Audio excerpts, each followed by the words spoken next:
In the bitter winter of 1891, something occurred in the Highlands of Scotland that has remained so carefully buried that most historians today dismiss the scattered records as folklore. Yet for those who dig deeper, the events of that January night at the MacIntyre estate reveal a ritual of blood and betrayal unlike anything found in official accounts of Victorian Britain. A tale of wealth, secrecy, and violence that combined the arrogance of empire with the ancient remnants of Highland superstition. And it all began with what was meant to be a wedding of convenience between Lady Elspeth MacIntyre and Captain Roland Blackwell, a decorated officer returned from campaigns in Burma. A union arranged less for love than for the consolidation of power in a region long marked by feuds, smuggling, and whispered allegiances to causes the crown would rather forget. And though the snow fell softly over the castle turrets that night, within the granite walls something was brewing that would scar generations. For the MacIntyre family, descended from lairds who once waged war against both neighbors and invaders, carried with them not just estates and titles, but also a ritual older than memory. A ceremony they believed bound them together in loyalty and secrecy. A ritual that on that wedding night revealed its true cost in human blood. And though records are fragmentary, we know this much. The MacIntyre siblings, 6 in all, presided over the gathering like monarchs of some forgotten order. Fergus, the eldest, broad-shouldered and iron-willed, who had inherited not only the castle but the sprawling whiskey trade that provided cover for more illicit dealings. Alistair, his shadow, brilliant in numbers and ruthless in debt collection, whose charm masked the cruelty that had broken countless rivals. Morven, sharp-eyed and cold, who ran the shipping routes along the North Sea and was rumored to traffic in goods no excise officer ever logged.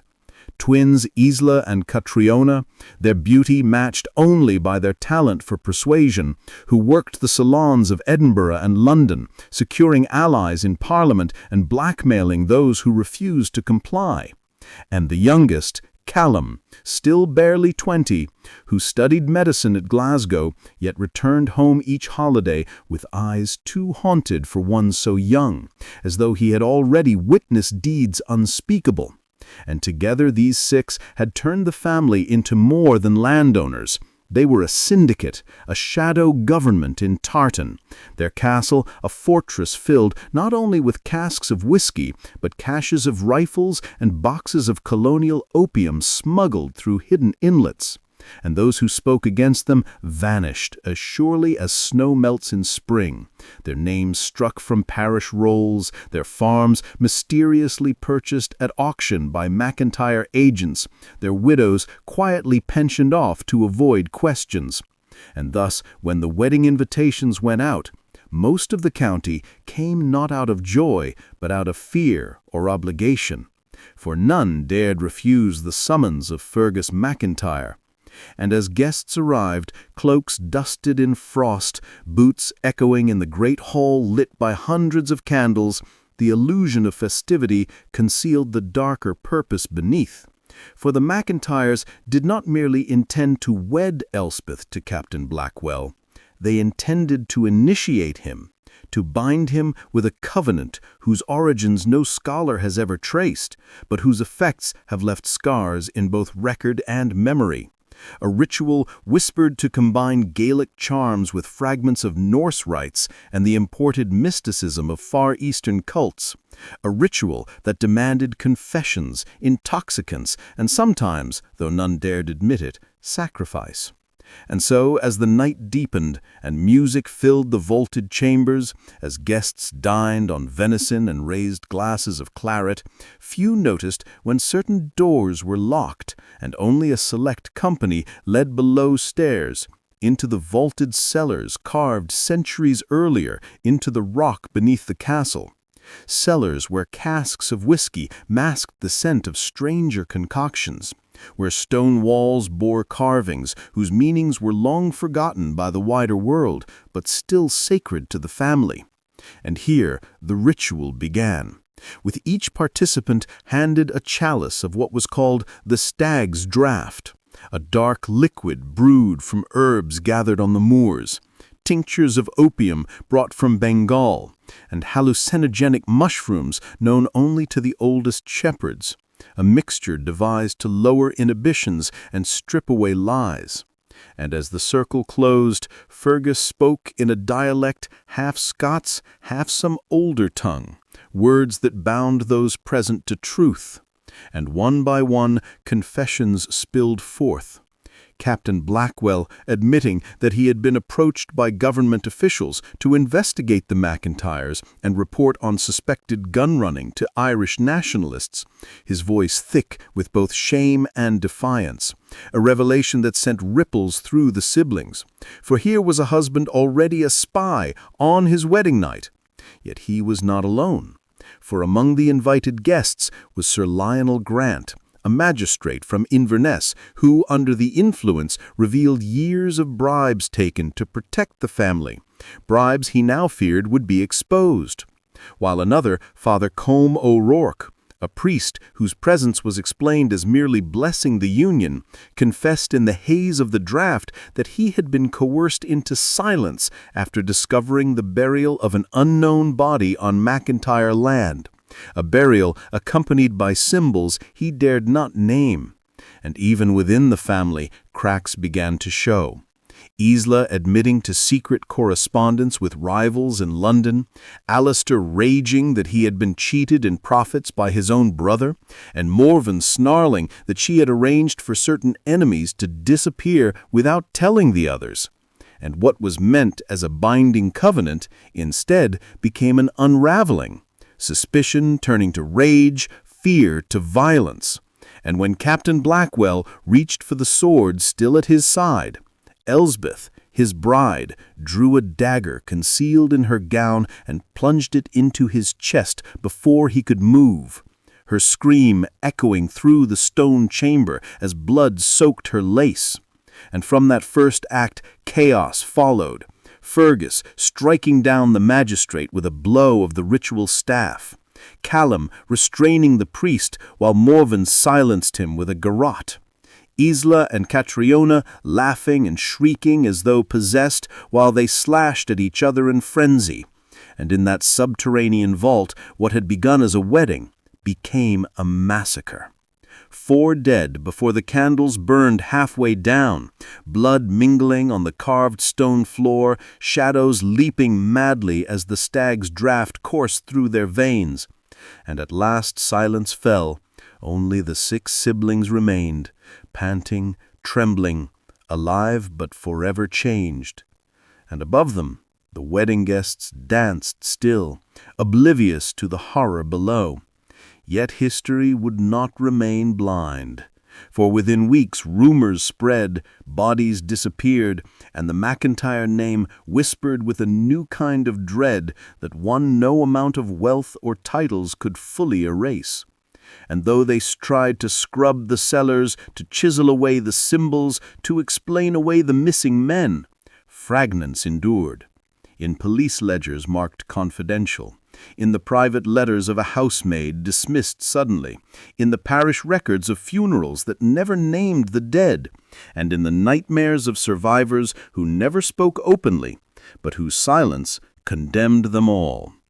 And so the story begins not as a love match nor a simple crime, but as a revelation of how power, secrecy, and ritual can twist even the most gilded families into monsters.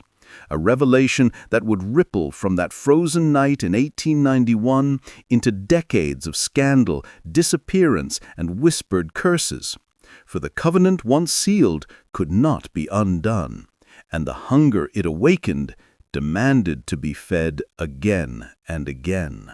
By the spring of 1892, the MacIntyre estate stood outwardly unshaken, its turrets gleaming over the valley and its distilleries running at full capacity, barrels rolling down to the docks where ships carried their whiskey to London, New York, and even Calcutta. Yet within the family halls, shadows thickened. For the events of Elspeth's wedding night could not be erased with lime and scrubbed stone, nor buried beneath snow or silence. And though Fergus ordered the servants sworn to secrecy and dismissed those he did not trust, rumors seeped like smoke through the countryside, villagers whispering of screams heard below ground, of guests who entered but never left, of a groom whose absence was explained with stories too neat to be believed. And while the family claimed Captain Blackwell had returned to military service suddenly, leaving his bride in grief, there were those who swore they saw men hauling heavy sacks into the woods at night, sacks that dripped and reeked despite the frost. And it was not long before the local constabulary began asking quiet questions, led by Inspector Hamish Drummond, a man known less for brilliance than for stubborn persistence, a quality that made him dangerous to those who believed themselves untouchable.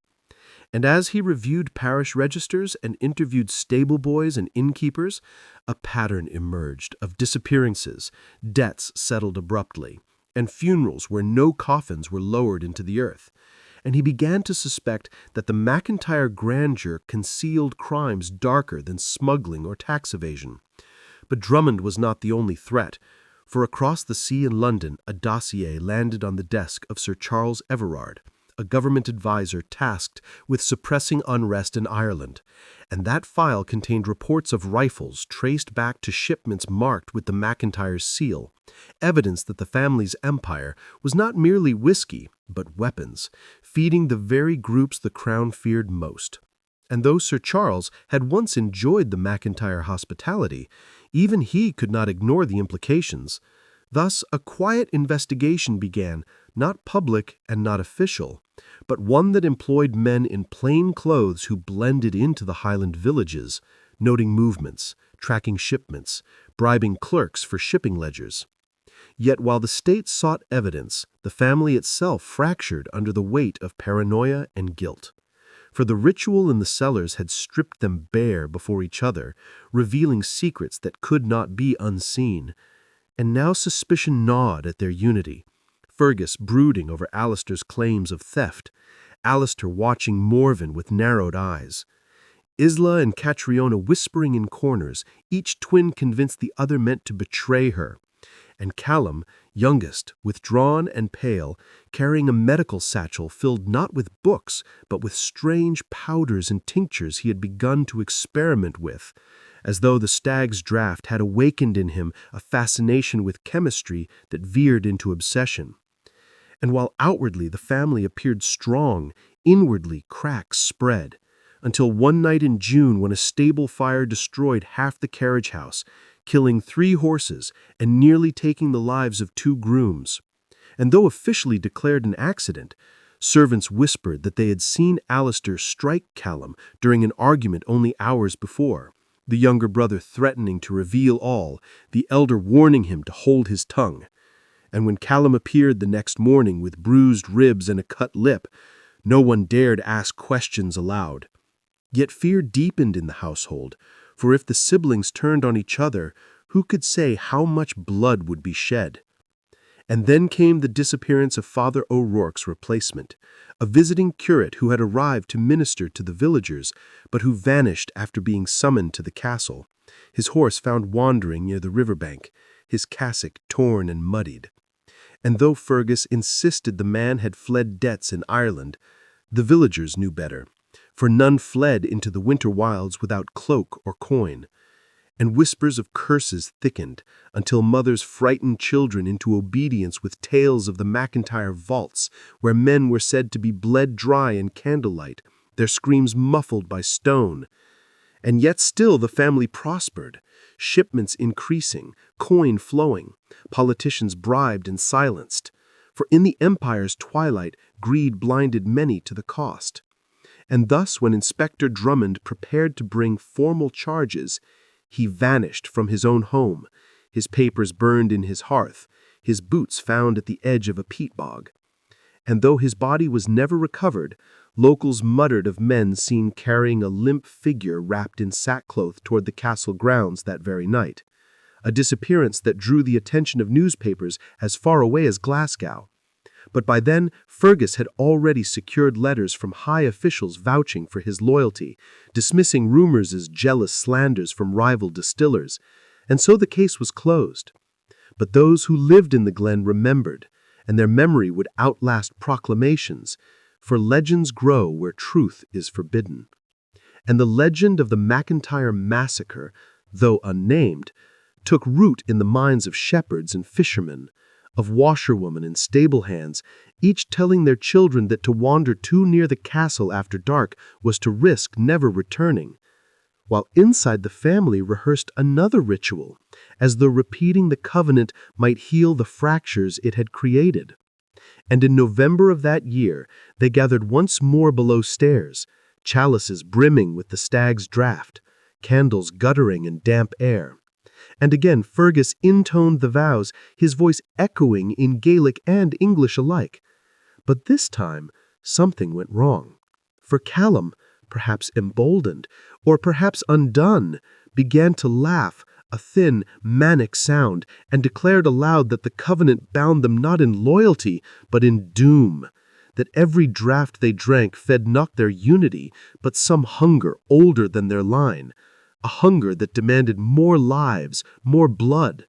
And before anyone could silence him, he threw back his chalice and collapsed, convulsing, foam flecking his lips, eyes staring wide as though seeing something none else could. And when at last he stilled, Isla shrieked, Fergus cursed, Alistair raged that the boy had poisoned himself to damn them all. And though Callum's body was quickly concealed, the truth could not be hidden. For the family's youngest was gone, the first to die of their own. And with his death, a shadow fell heavier over the castle, a shadow that no fire could warm. And though outwardly they continued their trade, hosted banquets, entertained dignitaries, within their walls suspicion became terror, and terror became desperation.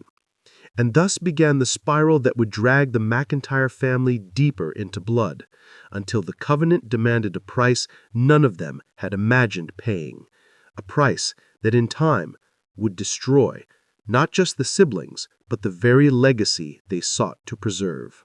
By 1893, the MacIntyre estate no longer echoed with celebration, but with whispers of dread, its stone corridors colder than the Highland winds that swept across the moors, for the death of young Callum, whether by poison, madness, or curse, had fractured what little unity remained among the siblings.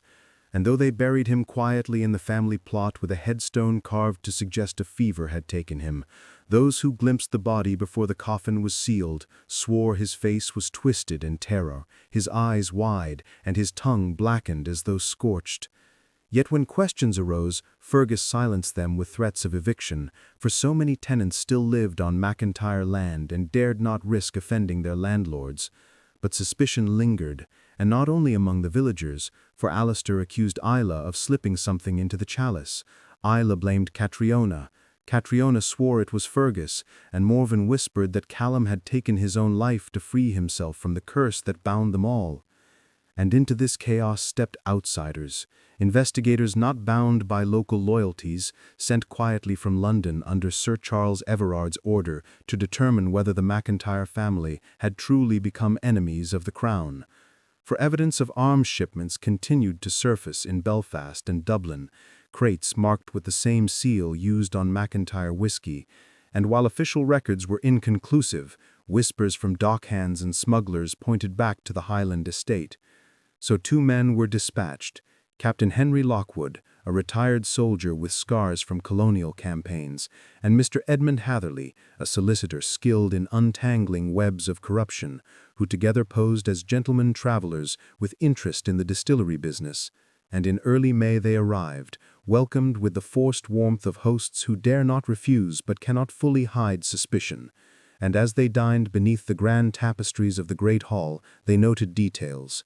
Servants whose eyes darted nervously, doors that were kept locked, and the faint echo of chanting heard when the wind pressed against the stones. And though Fergus regaled them with tales of whiskey craft, and Morven charmed them with discussions of trade routes, Lockwood sensed the undercurrent of menace. writing in his journal later that night that the castle breathes as though alive, its masters more a cult than a family. Yet he pressed on, searching for proof, and soon he found fragments, a ledger half-burned in the kitchens that listed shipments never reported to customs, and a frightened groom who whispered that men had disappeared after being summoned below stairs. But before Lockwood could act, he vanished himself, last seen heading toward the river, his hat recovered near the bank though his body never surfaced. And with his disappearance, Hatherley grew frantic, confronting Fergus openly, demanding answers, which was a mistake, for within a week his body was discovered hanging in a barn 3 miles from the estate, the coroner ruling suicide, though locals muttered of bruises on his wrists as though he had been bound. And thus once more the MacIntyres escaped consequence, their influence reaching far enough to silence inquiries. But in silencing them, they fed the legend further, for now whispers spread not only of smuggling, but of ritual murder. And in taverns men told stories of the stag's draught, a drink that robbed truth from the tongue and made men slaves to those who poured it, while women frightened children with tales of the MacIntyre sisters, who lured strangers into candlelit chambers and drank their blood like wine. And though most dismissed these tales as exaggeration, others began to wonder if the family's fortune was not merely corruption, but something older, something occult. For why else would educated men enter their halls and never return? And why else did storms seem to break hardest over the estate, lightning striking its turrets while villages nearby remained untouched? And though such superstition might be dismissed, diaries discovered decades later suggest even the siblings themselves believed they were cursed. Fergus writing that he dreamed nightly of Callum staring from the shadows, Alistair recording visions of blood dripping from the distillery casks, Catriona confessing in letters to a lover in London that she felt hands on her throat when she slept, hands she could not see, and Catriona scribbling frantic notes that spoke of voices rising from the stones demanding sacrifice. And if these writings are true, then the family was not merely feared by others, but tormented by their own legacy. Yet still they could not stop, for their wealth depended upon the same smuggling routes, their protection upon the same silenced officials, and the covenant, once invoked, seemed to demand renewal. So again they gathered that autumn, fewer now, 5 siblings around the ritual table, chalices filled, candles burning, yet the atmosphere tense, each glance suspicious, each vow uttered with hesitation. And though no outsider was brought to witness, the draught itself conjured confessions they could not control. Morven screaming that she had bribed Everard himself, Isla sobbing that she had betrayed Catriona to London rivals, Fergus raging that Alistair skimmed profits for his own hidden accounts, until the chamber dissolved again into chaos, blades drawn, blood spilled, and when at last silence fell, Alistair lay dead, his skull caved by the very staff used to open the rite, struck by Fergus in a frenzy, though whether in rage or in fear none could say. And his body, like Callum's, was buried quickly. A false story circulated that he had succumbed to influenza, but those who saw the funeral swore the coffin sagged, as though filled with stones rather than flesh. And thus the siblings dwindled, from 6 to 4, bound now not by loyalty, but by guilt and fear, their covenant consuming them one by one, yet still they endured, their empire intact, their name outwardly respected, their crimes unproven. But beneath the stone floors of the castle, beneath the casks and cellars, the covenant pulsed like a wound, festering, growing, waiting for the next night when it would demand yet another sacrifice. And in the silence between storms, the villagers swore they heard cries from the earth itself, as though the land had begun to echo with the voices of the damned. By 1894, the MacIntyre name, once spoken with awe in drawing rooms from Edinburgh to London, had become a shadowed rumor, a word accompanied by lowered voices and quick glances toward the door. For too many deaths clung to the family, and too many disappearances followed in their wake. And though Fergus still presided over the estate like a laird of old, his hair greyed and his temper sharpened, the truth was that his dominion was cracking, and those who dared approach the castle reported a household shrinking in numbers, corridors silent except for echoes, servants vanishing in the night or dismissed without reason, their places never filled. And among those who remained, fear reigned stronger than loyalty, for all had heard what lay beneath the stones, and some swore they saw lights flicker below the castle when no one should have been in the cellars, while others told of hearing chanting through the floors, voices not belonging to the living. And yet Fergus refused to relent, insisting the covenant must continue, for without it the family would be undone, though undone they already were. Alistair and Callum gone, Isla grown thin and hysterical, Katrina defiant and venomous, Morven cold and calculating, and Elspeth, the widow bride whose marriage had begun this spiral, now withdrawn entirely, wandering the halls at night in her blood-stained wedding dress, whispering to shadows as though her slain husband still lingered beside her. And so when word reached the family that Sir Charles Everard intended to travel north himself to inspect the estate and confirm whether treason was being committed against the crown, Fergus seized upon it as both a threat and an opportunity. For if Everard could be bound to them, drawn into the covenant as others had been, the family might secure immunity. Yet if he resisted, the ritual itself would silence him. And so an invitation was dispatched under the pretense of hospitality, and in October Sir Charles arrived with his secretary, a young man named Peter Walsh, both of them expecting whiskey tours and accounting ledgers, neither aware of the darkness awaiting them.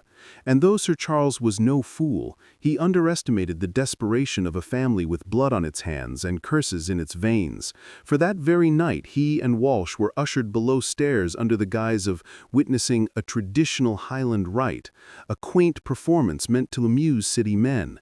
Yet once the draught touched their lips, the truth surged forth, Sir Charles confessing that indeed he had taken MacIntyre coin to overlook shipments, but now feared exposure, while Walsh, trembling, admitted he had been sent by rivals in London to spy not only on Fergus, but on Everard himself.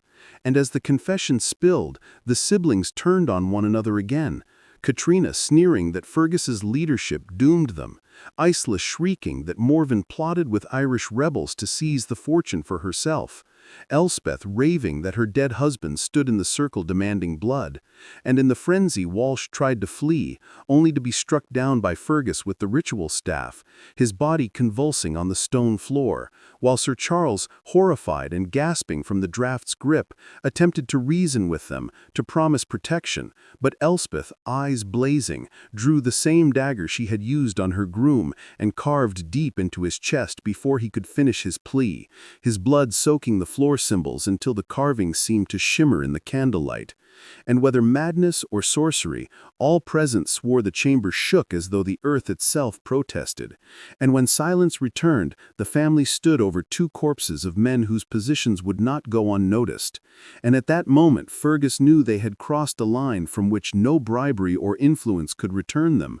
For Walsh's absence might be excused, but Everard's disappearance would summon storms of inquiry. And indeed within days telegrams raced from London, demanding explanation, while agents descended on the glen, and the villagers, long cowed, began to speak, hinting of the sounds they had heard, the guests who had never emerged.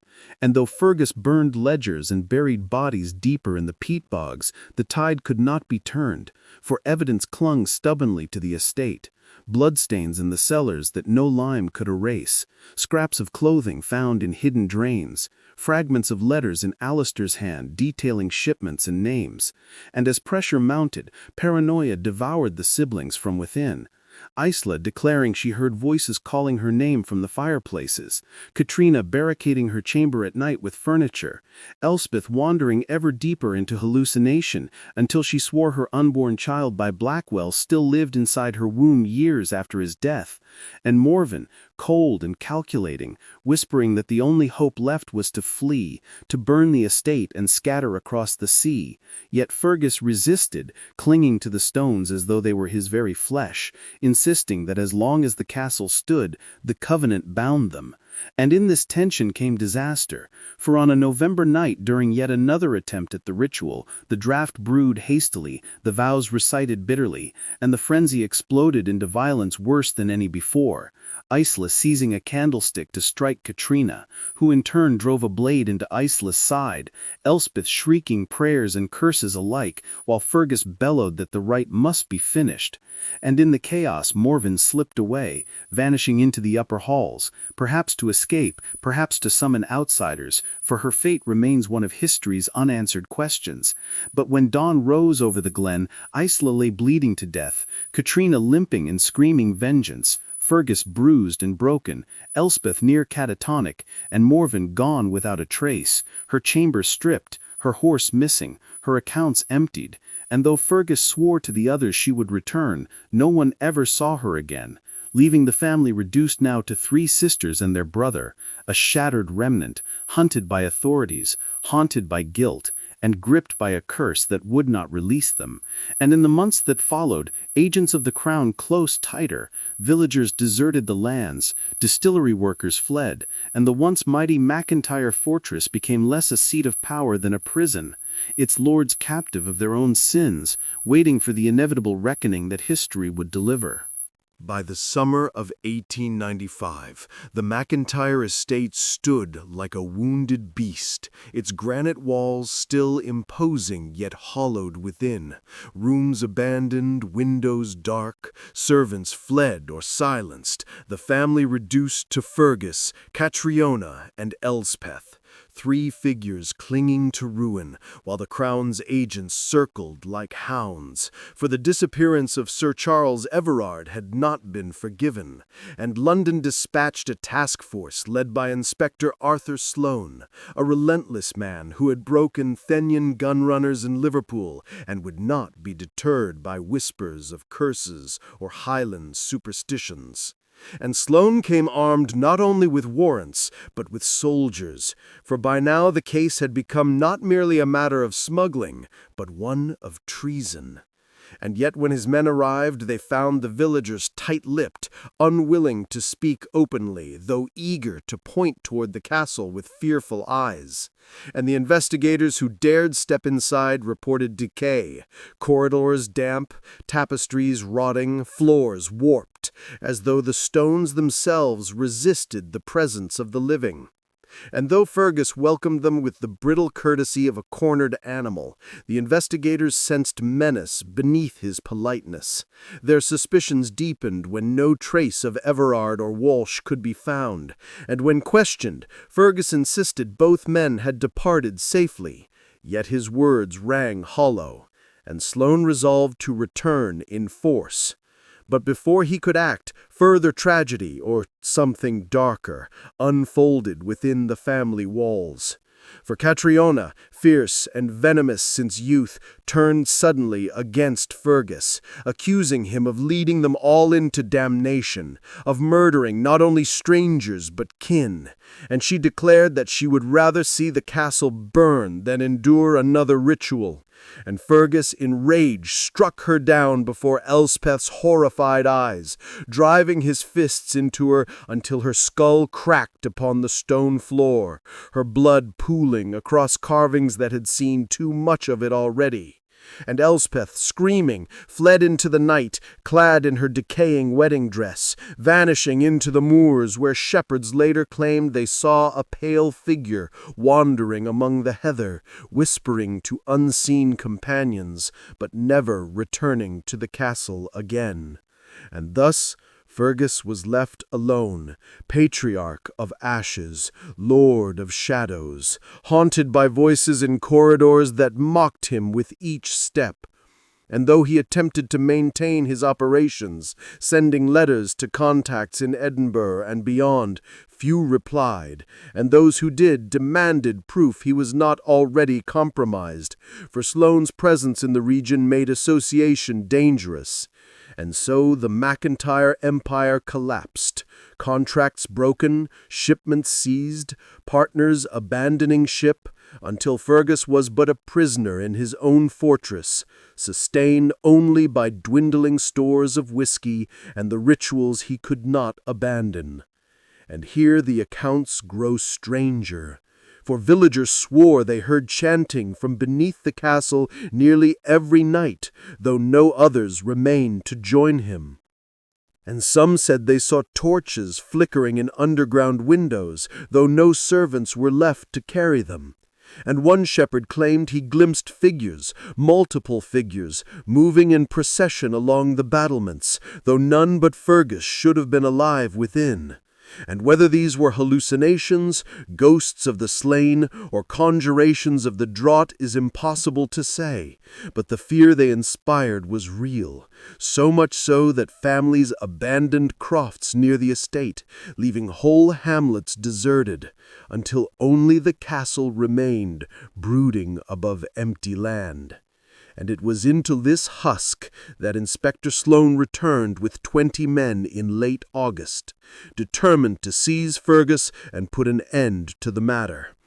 And though records of the raid are fragmentary, what survives paints a scene of horror. For the soldiers reported finding the great hall deserted, dust thick, air foul, doors bolted yet fragile, and when they forced entry to the lower vaults, they discovered evidence of rituals beyond imagining. Walls scrawled with symbols cut deep into stone, piles of charred bones in corners, chalices crusted with black residue, and in the center of the chamber a massive table carved with the figure of a stag, its surface scarred by blades, stained by blood. And upon it lay Fergus himself, not dead, but bound, as though by invisible hands, his body contorted, eyes wide with terror, mouth muttering words none could comprehend. And though the soldiers cut him free, he struggled against them as though possessed, his strength unnatural, his screams echoing through the chamber, until he collapsed suddenly, lifeless, foam upon his lips. And so ended the last lord of the MacIntyre line. Yet his death did not end the mystery, for as the soldiers searched the cellars, they uncovered recesses sealed with stone, behind which lay human remains far older than recent years. Bones broken, skulls cracked, each marked with cuts suggesting ritual sacrifice. And though Sloane filed reports describing smuggling, corruption, and murder, he omitted the strangest details, those whispered among the men, that the bones were arranged in patterns like constellations, that candles still burned though no one had lit them, that one soldier vanished for several hours only to be found wandering the moor at dawn, his eyes vacant, his memory blank, muttering the same phrase in Gaelic again and again, "The stag demands," until his death months later in an asylum. And though Sloane closed the castle, sealing its lower vaults, dynamiting some passages, he could not erase the legend. For the villagers spoke louder now, freed from fear yet haunted still, telling their children never to approach the ruins, warning that those who drank from strange cups would never again speak truth nor find peace. And yet whispers persisted that Elspeth still wandered, that her pale figure was seen near the river or on the heather hills, that her voice drifted through the night calling the names of her slain husband and brothers. And some even claimed Catriona too had risen, her broken skull healed in death, her shadow glimpsed in stormlight upon the castle walls. And whether ghosts or imagination, the legend of the MacIntyres grew, spreading to newspapers eager for tales of Gothic horror, until the family became not simply criminals, but monsters in the public eye. And as the century closed, scholars debated whether the Covenant had been mere madness or true sorcery. Yet no one could deny the cost. 9 siblings reduced to none, a fortune dissolved, a community scattered, and a castle left to rot, its stones blackened by storms, its halls echoing with silence, while beneath, in the sealed chambers, the carvings remained, waiting, untouched, preserving the memory of every vow spoken, every secret confessed, every drop of blood spilled, until one day someone might break the seals again and hear once more the covenant that consumed the MacIntyres. When the ruins of the MacIntyre estate were finally abandoned in the late 1890s, the Crown declared the matter closed, dismissing the episode as the collapse of a criminal family undone by greed, corruption, and madness. Yet silence does not erase memory, and in the decades that followed, the legend of the Covenant only grew. Whispered in taverns, printed in penny papers, dissected in scholarly circles where men debated whether the horrors were superstition or something more. For despite Inspector Sloane's official report, which carefully omitted references to ritual, hallucinogens, or spectral visions, fragments of testimony leaked, and soldiers who had been present on that final raid could not entirely keep their tongues. Some describing bones arranged in ritual circles, others insisting they heard chanting that did not cease even after Fergus lay dead, and one swore that as they sealed the vault, a voice rose from within, crying in Gaelic, "We are not finished," a voice that did not belong to any living throat.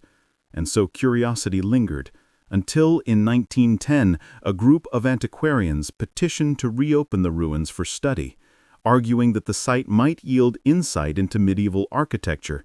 But when they descended into the lower chambers, they found more than stonework, carvings preserved by damp, patterns etched in spirals and antlered figures that no known faith claimed. And among debris they uncovered chalices still flecked with residue, which analysis decades later would confirm to contain opiates, fungal spores, and herbs with potent psychoactive effects, substances that could induce visions, paranoia, and violent frenzy, lending credence to tales of the stag's draught. And though the antiquarians published some findings in obscure journals, much was suppressed, the artifacts sealed in university basements, for even then officials feared sensationalism or panic, yet stories leaked nonetheless, fueling novels, stage plays, and whispered theories that the MacIntyres had not simply been criminals, but participants in a broader web of occult societies thriving in the margins of empire. For records from Ireland, Wales, and even the colonies suggested similar patterns. Wealthy families gathering in secret, substances consumed, confessions forced, rivals silenced, bodies disappearing. And whether imitation or inheritance, the echoes were too numerous to dismiss, and thus the MacIntyre name became shorthand for a curse, invoked in folk songs warning young women not to wed for wealth, recited by shepherds to explain strange lights over the hills, and muttered in courtrooms when cases of sudden madness arose. And still the ruins stood, battered by wind and rain, ivy crawling over blackened walls, until in 1927 a storm tore down the western tower and exposed chambers long sealed, and in those chambers villagers discovered bones, not yet rotted to dust, arranged carefully as though waiting for discovery. Skulls carved with antler shapes, ribs notched as tally marks, and though officials carted the remains away, the memory could not be erased. For children who had peered inside swore they heard whispers echoing in the stone, voices repeating words they could not understand, and so the legend shifted again, no longer merely history, but haunting, with travelers claiming to see figures on the battlements, brides in torn gowns drifting through the heather, and antlered shadows moving in the trees. And though skeptics dismiss these as tales to amuse tourists, researchers in the 1960s unearthed diaries in Edinburgh archives belonging to Elspeth herself, preserved by a distant cousin who had hidden them out of shame. And these pages, written in a fevered hand, described not only her visions of her dead husband, but her belief that the draught bound them to something older than blood, that each vow spoken fed a force beneath the hills, a force she called simply the stag.